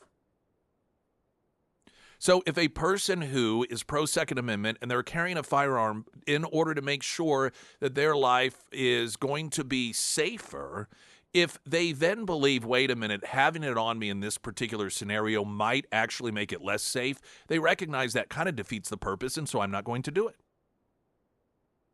And different people are going to have different judgments on this. But my point here is that whether it's National Review or anyone else that notes criticisms from people on the right about the wisdom or lack thereof of having a firearm in a particular setting like that does not make them a hypocrite when it comes to their support of the Second Amendment. Now, we're going to take a quick break, and then I want to talk about the Democrat side of this, which is much, much different. Springfield's Talk 104.1, I'm Nick Reed.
Sarah Myers, everyone. Thank you. Melissa wrote this about Foreman Mechanical Heating and Air. Our heater went out the night before, and they were out first thing in the morning when I called. They found a quick solution and will follow up with me for annual services. Great company to work with. And that is one thing that I love to mention about the Foreman team is that they have that 24/7 emergency service line. So if you have an issue that pops up after what's considered the normal business hours, you are not left out in the cold for days on end. And also, like Melissa mentioned, the Foreman team, they also offer that annual preventative maintenance plan, and that is great because you'll get professional eyes on your unit, and they'll make sure it's ready for the season that lies ahead. If it is time to have the Foreman team out to your home, reach out to Russell today. You can find all of their contact information for Foreman Mechanical Heating and Air under the Sarah's Endorsements tab at ksgf.com. We're talking about National Review and a piece they have, the Second Amendment role reversal, and it is framing the discussion regarding Alex Preddy having a loaded firearm at a riot, protest, whatever you want to think of it as showing that both sides completely switch their perspectives when it comes to the Second Amendment. And I think that is a complete misreading of what is going on. And we talked about what would be the Republican side and their assertion that they suddenly are demonstrating anti-Second Amendment positions, which is not the case. Now, there may be some Republicans, but the quotes that they cited, you can go back and listen to the previous segment on the podcast if you miss it, they aren't anti-Second Amendment, and there is some judgment that involved, and this is a demonstration of the difference between the left and the right. The right tends to be more thoughtful about things, and the right has a belief system not because, oh, I'm told to, so I just defend it no matter what, but because of an internal anchored belief system, which is why they are able to have, instead of this uniform response regarding the usage and the carry of a firearm by Alex Preddy, you have people on the right having conversations about, was that a wise thing to do? Just because you have a Second Amendment right, does that mean that you should utilize? Does that mean it's smart? What is your point in doing this? It's a thoughtful analysis that isn't anti-Second Amendment, because being pro-Second Amendment doesn't mean being reckless or irresponsible when it comes to the ownership of a firearm. One of the text messages coming in saying, Republicans are not anti-Second Amendment, they're anti-getting shot. And you will have differing perspectives regarding not the Second Amendment, but whether or not this was an intelligent usage of it. Now, when it comes to the left, they are just cartoons. And it is typical leftism. They have completely abandoned what they long have held is their argument when it comes to the Second Amendment, and just did a 100-degree flip. Because, like every other issue, it's not about the issue itself. It's not about the Second Amendment itself. It's not about firearms itself. It's about, how can I use this against my political opposition? And National Review notes, Gavin Newsom, governor of California, submitted via social media, quote, "The Trump administration does not believe in the Second Amendment. Good to know." Anti-gun right group, the Giffords campaign. Remember Congresswoman Giffords was shot by some left-wing lunatic who'd kind of been obsessed with her. So he's a crazy guy. Almost killed her. And so that then evolved into the Giffords campaign, which is just against the usage and ownership of firearms. Do you know what their statement was on it? Quote, "A lawful gun owner who is protesting in his community and had the right to be there." Not hey, this is why even well-intended people can get harmed because of firearms. This is one of the reasons that we argue for common sense. They're just completely going full-blown. Nope, doesn't matter whether it was smart, whether it was wise. He had the right to be there. You leave that guy alone. This is an anti-gun rights group. The Brady campaign, named after... It was Brady from the Reagan administration. When John Hinckley shot Reagan, he also shot James Brady, I think was his name, and really severely injured him. And that turned into a left-wing Brady campaign, which is against firearms. Same thing as the Gifford campaign. They defended his carrying of a firearm, saying that he was, quote, a law-abiding gun owner with a concealed carry permit. To which National Review asked, at what point, one must ask, did they all turn into Wayne LaPierre?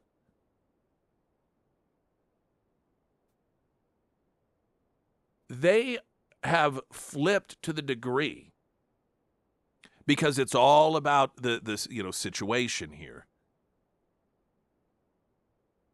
They are making arguments that they would claim come from the right-wing lunatic left that doesn't believe in any comments, or right-wing, lunatic fringe that is pro-Second Amendment, that believes it doesn't matter what the situation, doesn't matter how reckless it is. None of that is relevant. You have a right to carry it. You should. It's your duty to carry it.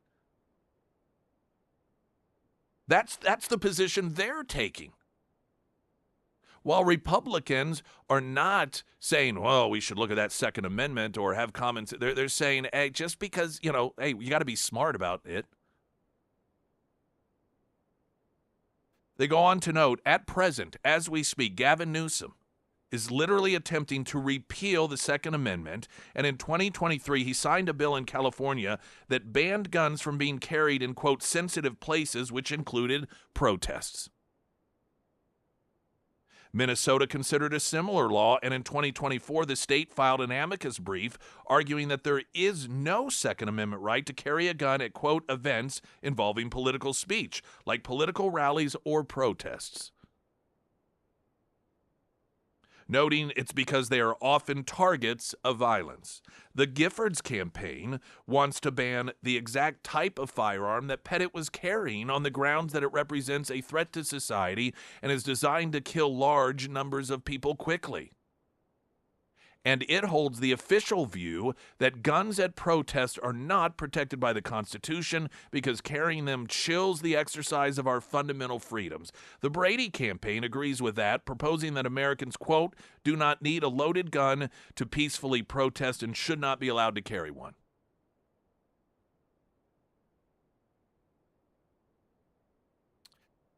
So the point here is, while National Review tries to just boil this down to the two sides flip-flopping, the pro-Second Amendment crowd is not flip-flopping. They are just talking about responsible usage of rights, whereas the left is completely going counter to everything that they stand for. In fact, Dean Phillips...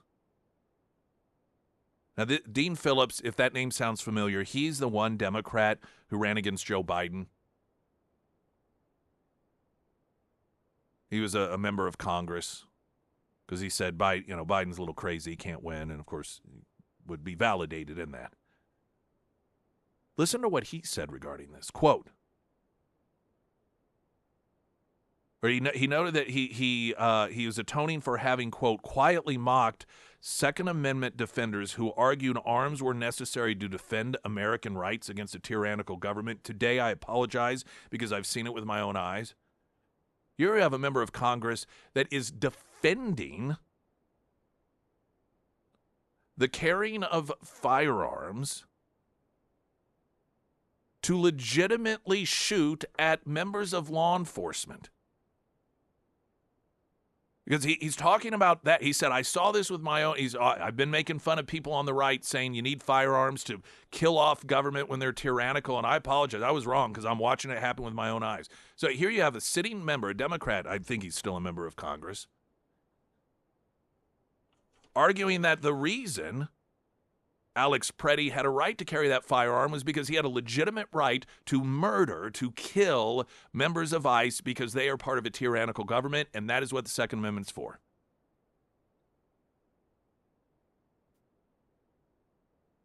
But of course, they want all the violence to stop.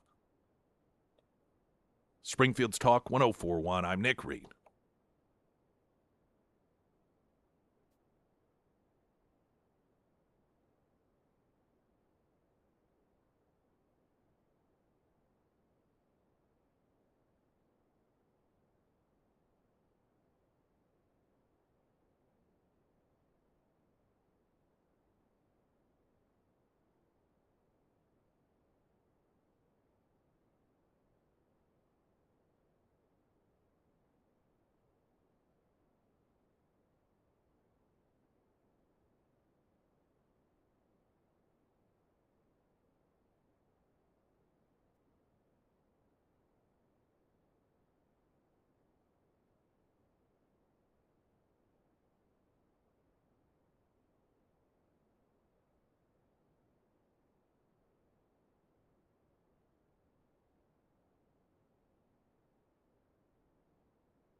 Ozarks Elder Law. Talk with Lori Rook on Friday. In fact, I saw her Friday night out at dinner. Oh, yeah, yeah? I did. Yep, sure did. A nice visit with her and her husband. Who I've met him before, but never really chatted with him too much.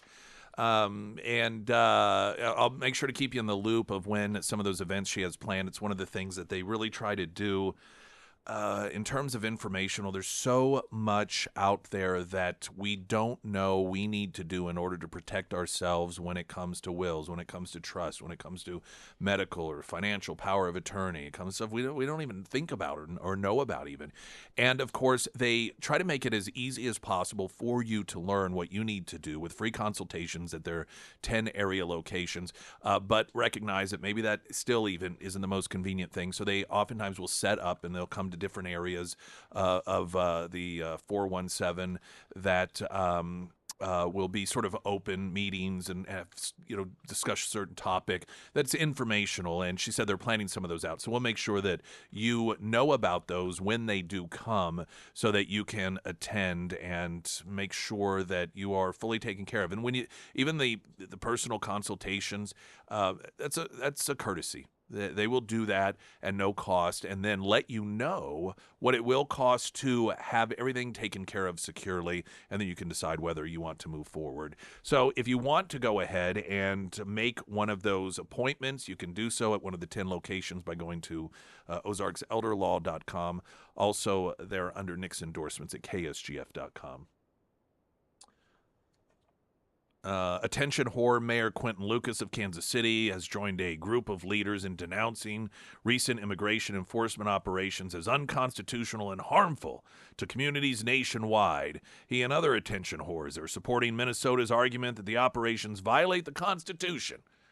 By attempting to force state and local governments to assist with immigration efforts, the leaders argue that the deployment of ICE agents is not about immigration enforcement, but rather an overreach of federal authority that endangers residents and undermines constitutional principles. Hey, can we also, I would like for, when the occasions this does pop up, really push back on this. And the comparison to Nazis, Democrats' favorite, and how it's just like Nazi Germany because these poor individuals, they're being made to show their papers. I'm sorry, did I miss the memo where none of us any longer have to carry identification when we travel across this country or even drive down the street in our own car? Did I miss that memo? Did I miss the memo that says I don't need any form of paper to show my identification to get on an airplane or to get into virtually any Democratic National Convention event? Or to check out a book at a government library? It's unfortunate because the reason that depraved comparison is utilized is because people on the left in particular are incapable of recognizing how stupid of an argument it is, given that every one of us is required to have, quote, papers, whether we like it or not. And the fact that we just expect people in this country illegally to live by the same rules that we do does not make us Nazis. Glenn Beck's next. I'm Nick Reed.